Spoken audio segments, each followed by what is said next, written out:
hvala za besedo, seveda hvala tudi za vabilo in za možnost pač, da jaz ki nisem obiskovala predavanja profesora Grafenavrja in profesora Vestina, profesorja Grafenavrja tudi nisem osebno poznala, medtem ko sem njega pošla nekajkrat se pogovarjala s profesorjem Vestinom.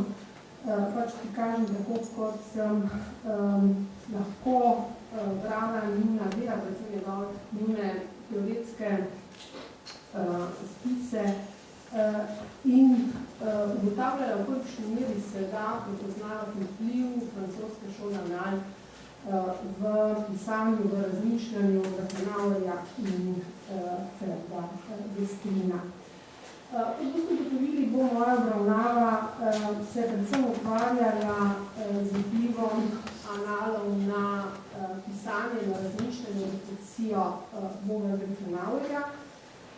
In to predvsem zato, ker se je Grafenavr sistematično, kontinuirano, dolgotrajno ukvarjal s posameznimi deli francoskih anal in predvsem, kot sem ugotavljala, vse skozi svojem pisanju navajal Marka Blocha. Navajal je predvsem Blochovo apologijo, ampak če sledimo citiranju v strukturi oziroma v skripti, v Grafenavrovi skripti, bomo videli, da je Mark Bloch navedel skoraj da vsa Blochova dela.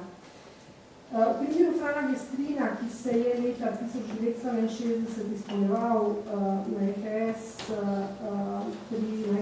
pri Bernardu v Parizu, je mogoče težje prepoznavati vpliv analov in zlasti, recimo, če pregledamo njegov opomni aparat, bomo s težavo našli tak citat iz francoskega zgodovinopisja, vendar, kot je že pred vama poudaril kolega Otto Lutar, se vpliv francoskega zgodovinopisja kaže v Vestrinovih metodoloških prijemih, v prevzemu nekaterih temeljnih zlasti Baudellovih konceptov.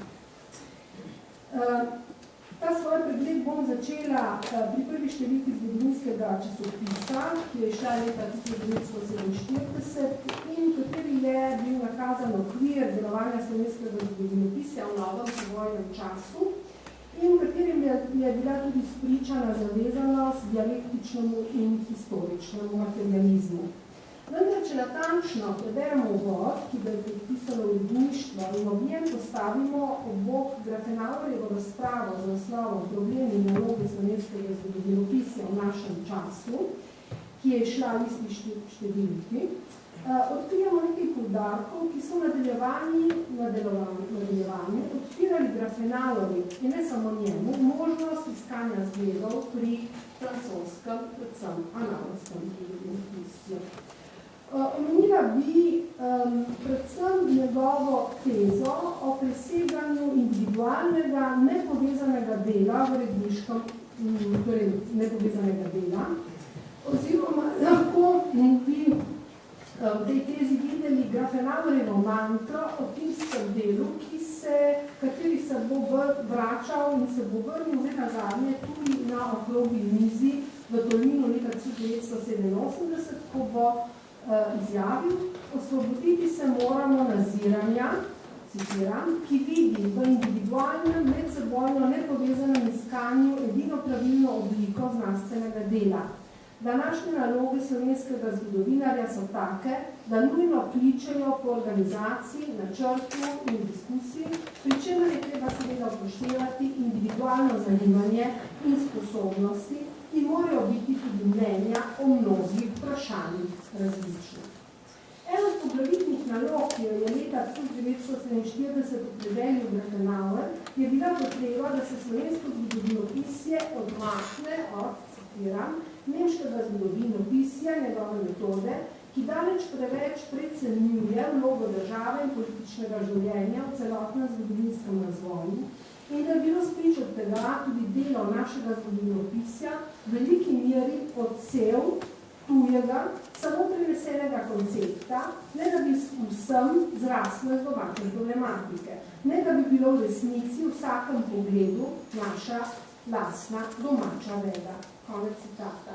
Odmaknitev naj bi se dogodila po Grafenauerju v smeri zgodovinskega materializma in z novo sredinjenostjo na gospodarsko in družbeno zgodovino. Bila naj bi v korist zgodovinjenja slovenskih ljudskih množic, citiram, življenja slovenskega ljudstva. Konec citata. Ta usmeritev bo za Grafenauerja povsem skladna s sociološkim zgodovinopisjem, ki ga je dotlej promoviral Franz Witter. V istem članku je pomemben še en Grafenauerjev poudarek, in sicer, da se je slovensko zgodovinopisje skromno ukvarjalo življenje slovenskih ljudskih množic. Citiram, mnogo bolj so preiskane zunanje manifestacije življenja slovenskega naroda, kot to življenje samo. In še premalo poznanja vsakdanje življenja.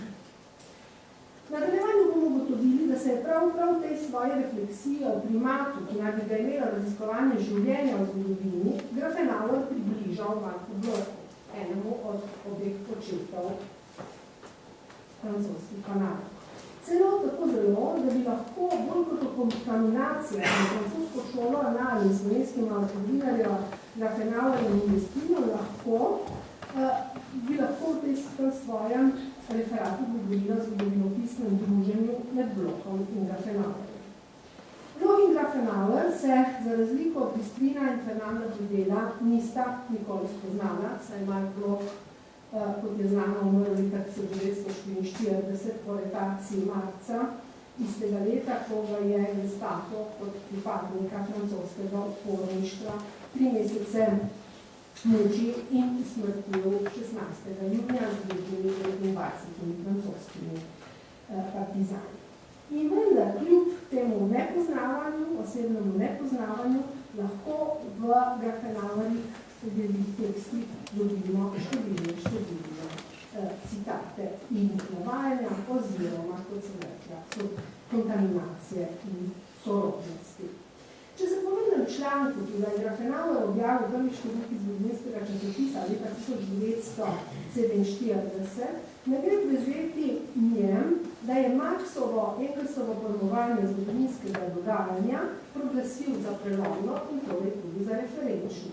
V istem besedilu Grafenauer tudi zapiše, da je prepoznavanje in analiziranje notranje povezanosti vseh zgodovinskih komponent zgodovinskega razvoja lahko le skladno s proučevanjem problemov in z nujnim pristopom od osamljenega proučevanja k primerjalni zgodovini.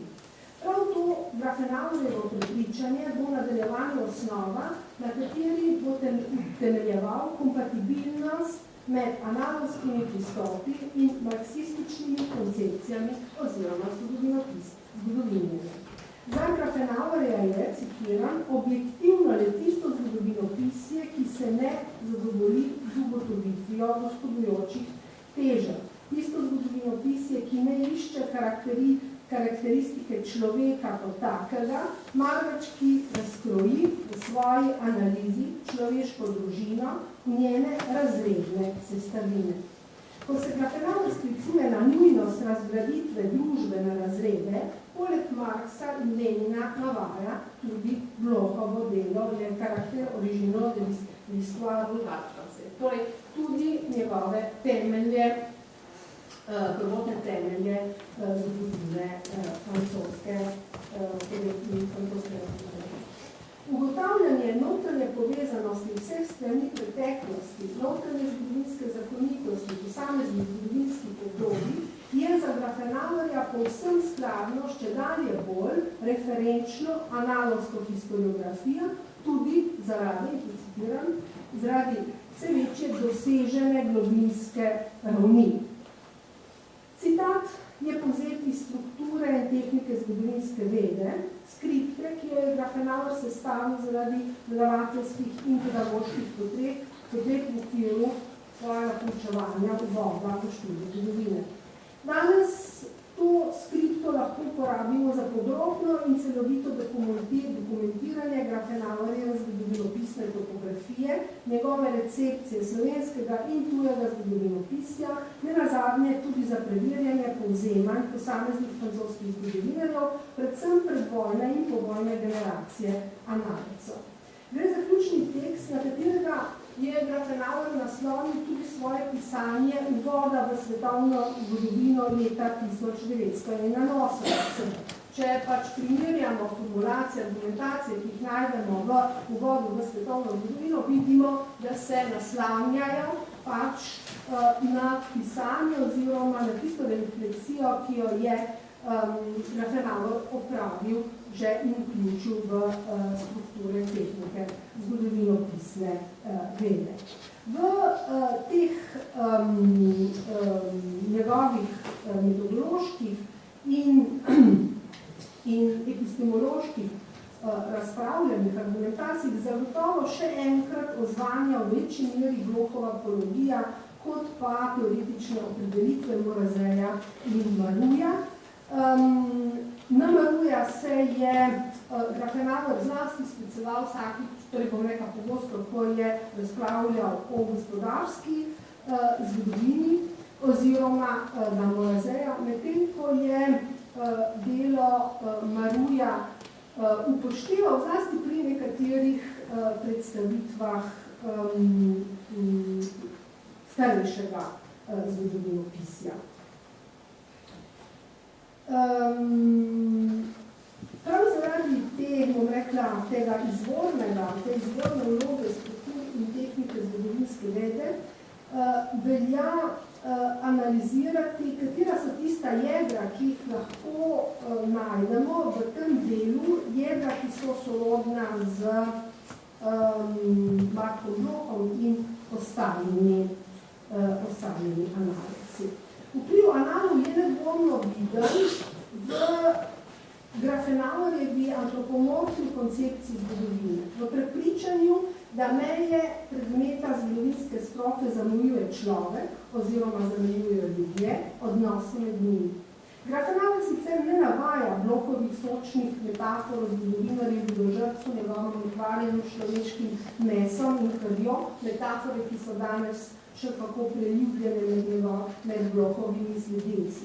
Ostaja znotraj bolj varnih navajanj, ki so lastne Beru in nenazadnje tudi Maruju. To pač pravi, da je zgodovina znanost o človeški družbi ali pa da opredelitev, da lahko opredelimo zgodovino kot spoznanje preteklosti človeštva.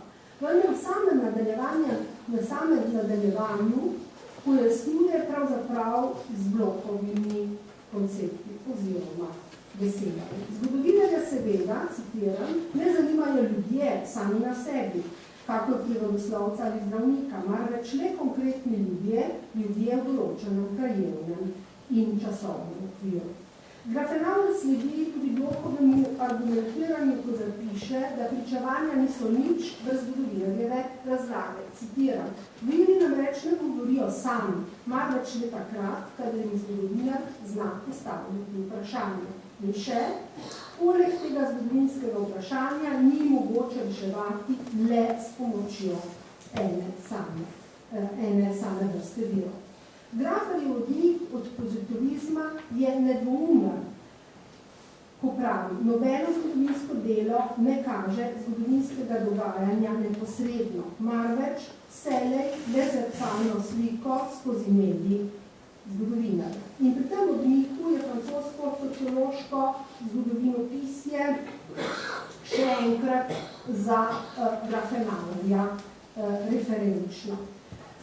Podobno bi lahko rekla, da se kaže bližina z Blochovimi razmišljanji, opredelitvami tudi pri Grafenauerjevem razumevanju odnosa med sodobnostjo in preteklostjo.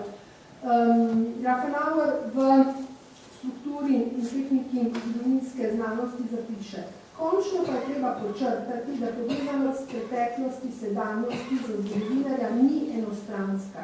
To je, da ne koristi le poznanje preteklosti pri razumevanju mlajših zgodovinskih stopenj razvoja, marveč tudi obratno. Zgodovinar, ki ne razume sveta okrog sebe in ga ne zna analizirati, bo vsaj pomanjkljivo razumel tudi starejša pretekla obdobja. Konec citata. Gre za temeljno spoznanje, problematizirano kot izhodišče zgodovinarjevega dela, ki ga je na široko tematiziral tudi blok v apologiji, med drugim, ko je zapisal, citiram, solidarnost med obdobji je tako močna, da vezi razumevanja med njimi v resnici potekajo v obe smeri. Nerazumevanje sedanjosti usodno zraste z nepoznavanja preteklosti. Nič manj pa niso ničevi poskusi razumevanja preteklosti, če nič ne vemo o sedanjosti. Konec citata. Prepričanje o tesno povezanost med preteklostjo in sodobnostjo je nasploh zaznalo celotno prvo generacijo analogov. In bilo značilno tudi za tisto, ki je na čelo revije prišla po koncu druge svetovne vojne, ko se je revija tudi preimenovala v Annales économiques, société et civilisation. Takrat so srčje uredniškega odbora Analog sestavljali poleg Lefebvra, Chardin, Marazet in Friedman. Vse te štiri avtorje je Grafenau večkrat navedel kot referenčne v svojem zgodovinopisnem pojasnevanju, vendar ne tako vztrajno in prepričljivo kot Bloha. Če se nekoliko še zaustavimo v tem vprašanju odnosa med sodobnostjo in preteklostjo, lahko vidimo, da tudi zadnji posegi, zadnja razpravljanja, teh svojih zadnjih razpravljanjih se je Grafenauer ukvarjal z odnosom slovenskega, kar pogosto ukvarjal z odnosom slovenskega zgodovinopisja do sodobne zgodovine. Tudi tu je našel navdih pri Blohovem delu, ki je šlo leta 1946 in sicer pri delu, ki ga je Bloch zapisal leta 1940 in Franš Defekt. Torej, Blochu je bil v bistvu kot raziskovalec srednjega veka zgled tudi za analiziranje, razumevanje sodobnega časa. V teh svojih razpravah o stanju slovenskega zgodovinopisja, ki se ukvarjajo zlasti sodobno zgodovino, se je Grafenau zavedal težav, ki jih imajo sodobni zgodovinarji, kot je pravi, zaradi manjše razdalje z dogodami oziroma položaj sodobnega zgodovinarja je težji, ker, citiram, še ne pozna posledic zaključenih procesov. Vendar pri tem ni skrival svojega nezadovoljstva zaradi metodološke nepodkovanosti zgodovinarjev, ki so se ukvarjali z bolj sodobnimi temami. Iz razprave, ki je tekla na 23. zborovanju slovenskih zgodovinarjev v Tolminu 2. oktobra 1996 in ki je nastala, kot je v vodu opozorila Vera Vodušek, zaradi vedno glasnejših pripomb mlajše generacije slovenskih zgodovinarjev na račun obstoječega koncepta, najdemo v tej razpravi oziroma posegu Boga Grafenauerja kar nekaj odločnih tez oziroma kritik na račun metode dela. Predvsem je po njegovem problem tega, da temeljna napaka šolanja na fakulteti je omejevanje, citiram, omejevanje metodičnega šolanja. Bogo Grafenauer je bil prepričan, da brez globinskega zgodovinarjevega zasidranya v preteklosti, citiram, se namreč obrača zgodovinopisje ali v faktografijo, do skrajnosti popolno ali podobno, a premalo premišljeno za močnejše odbiranje in razločevanje pomembnejšega in manj pomembnega, za samostojno posploševanje pri iskanju dokazljivih in razvidnih družbenih zakonitosti brez naprejšnjega zanašanja na ideološke ali po trenutni politiki narekovane interpretacije o zakonitosti vsega, kar se dogaja. Lahko seveda bi o kontaminacijah in zgledih načrti, torej med blokom in grafenauerjem, govorili tudi v grafenauerjih obravnavanih nomenklature pomena, ki ga je Grafenauer pripisoval v splošni zgodovinski terminologiji, ampak bom zaradi seveda odmerenega časa nakratko še se zaustavila ob Bistrilu in njegovemu druženju z francoskimi zgodovinopisci. Kot smo že prej slišali, Bistril nam je zapustil manj teoretičnih spisov, teoretiziranju, kot je v knjigi Med kronologijo in fikcijo zapisal Otto Luther, se je izmikal.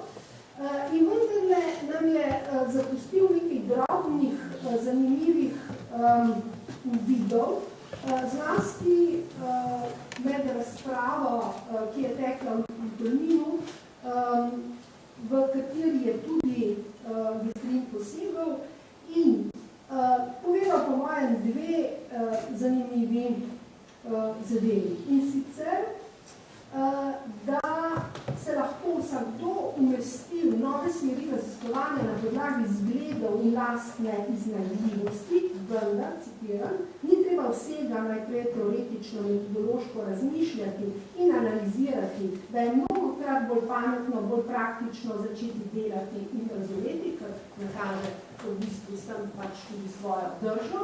Drugi citat pa zadeva bolj njegovo videnje gospodarske zgodovine in popravi. Prva in ena izmed osnovnih pomanjkljivosti je nedvomno ta, da smo preveč zaprti v lastni krog. Treba je poglobiti in razširiti interdisciplinarno preučevanje. Moramo se odpreti navzven. Naše zgodovinsko dogajanje moramo preučevati na širših znanih povezanih območjih, na vseh straneh in na vseh področjih. To je sam počel, sistematično v svojih obravnavah migracijskih, trgovskih tokov v jadranskem prostoru. V njegovih razpravah je vidna izredna bližina z italijanskim zgodovinopisjem, zlasti s tistim, ki je takrat, zaključujem, nastajalo v Macerati, ampak viden je seveda prevzem Rodelovega koncepta totalne zgodovine, predvsem pa Rodelovega koncepta enotnosti jadranskega prostora.